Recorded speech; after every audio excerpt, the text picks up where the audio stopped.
Some people might be wondering, why in the hell am I recording a Bloonarius that has an egregious amount of starting cash on Cubism, right? Well, you see, there's a very specific thing that I like to call pain. So this week's Elite Bloonarius is not only on chimps mode, but there's a significant amount of extra balloons that come out of the natural way. Now, this isn't too bad because, you know, obviously we have extra starting cash, and not only that, that gives us just more cash to work with overall. Plus, not only that, we've also got some pretty healthy modifiers here to help us this week. But like, I never thought I would see the day where I'm doing an Elite Bloonarius on chimps mode, right? I thought about doing a normal mode Bloonarius with a pseudo chimps rule set, but like, never to this degree did I think that I would actually be doing an Elite Bloonarius on chimps mode as an actual boss week. And I've sort of made it a thing not to sort of record the boss weeks because it's just kind of whatever. It's just, you know, the normal stuff over and over again. But every now and then we get something like this. I can't help but record this because this is amazing. This is fun. This is going to be amazing. It's fantastic. And I'm going to hate life because of it. So I'll try to include as much of the gameplay as I can. Normally, I don't really show much gameplay because it's quite literally just the same thing over and over again. It's just defending, getting more farming going. But like, I can't really show much at all this week because it's chimps mode. So anyway, my main strat here is to simply go for a druid army with a ultra boost to just getting, it's basically the bare necessity damage dealer towers. And I'm hoping that'll work. Even if it doesn't work, I don't know what to do because it's chimps mode this week. So my hands are kind of tied here. So tier 1's fast approaching here. And some people might find it a little weird that I've got a ball lightning here. And I'm gonna let you know right now, right? I plan to make a separate video on this, but ball lightning is possibly one of the best towers in the game at this moment. I know, it's shocking, but like, the amount of popping power this tower pumps out for how cheap it is just insanity. Look at this. Alright, he has 12.5k, and we do have a pretty decent chunk of damage here, but like, bruh, we're supposed to somehow take out an Elite Bloonarius, right? Obviously, you know, he's got some pretty significant debuffs, but still, how are you supposed to do this? Ninja Kiwi, please. What do you mean you want us to take out an Elite Bloonarius on chimps mode, man? Like, what do you mean? Tier 1 and 2 shouldn't be that bad, but tier 3 is where things are gonna get interesting because I don't know what I'm gonna do for tier 3. So tier 2 is about to come out here, and this may look a little strange, this kind of conglomerate here, but what I've done is I've gotten an Avatar of Wrath, I've gotten a Permabrew, I'm going to overclock the Avatar of Wrath here, because eventually what I want to do is I want to get an Ultra Boost. And the setup will have an Ultra Boost, it'll have a Mad, it'll have a Flying Fortress, and that's probably it. Is simply just going to do everything. I have the Permabrew here with everything, simply because, like, I like having the Permabrew. The Permabrew is a really strong support tower. Like, even for its price, I can just move it around, you know, get everything with the Permabrew here. But what I'm going to do is my next big save up is likely going to be the Ultra Boost, because, you know, we're making a lot of money because there's a lot more balloons, and I think that'll help nicely into the rest of the setup. So tier 3 is about to come out, right? And it might look a little weird that, you know, oh, I've spent all my money on this one thing.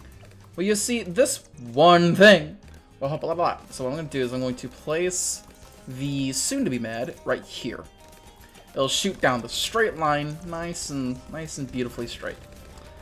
And what I'm hoping to achieve, right, because this round goes for a bit of time, so we're going to get a lot of money out of it, is I'm hoping to maybe get the Mad, right, before tier 4, because if I can get the Mad not only up, but like 10 times overclocked by tier 4, I think that'll really help. Obviously, if I can get it 10 times overclocked by tier 4, then I can also channel that into something else, like, you know, debuffs maybe. It's 500,000 HP for tier 3. It's not too bad. It's actually pretty easy to take out, especially with a tower that will continuously attack faster and faster and faster, considering it's getting ultra boosted. That's the general idea, because if I can get damage amplification and a Flying Fortress as well as the Mad, then that is the ideal scenario. I did the normal version, but the normal version was actually fairly easy and straightforward because it's just the normal version. It's not meant to be too bad. I hope that tier 4 and 5 won't be too bad. I mean, the first 3 tiers are pretty straightforward, but again, one can hope. So tier 4 is here, right? And what I'm doing right now, it may look a little stupid, right? I'm not gonna lie, it kind of does. But I'm getting damage amplification right now, right? And what I'm gonna do is, once I have the damage amplification, right, it should become a lot easier to really take out tier 4 here. I'm going to go for all the basic damage amplification stuff, and after that, what I'm going to do is I'm going to get the Flying Fortress. That's the reason why I have him here getting overclocked, obviously. Especially considering, like, you know, I've spent all of this time doing this and I don't know if it'll actually work. Again, I'm hoping it will. You know, fingers crossed.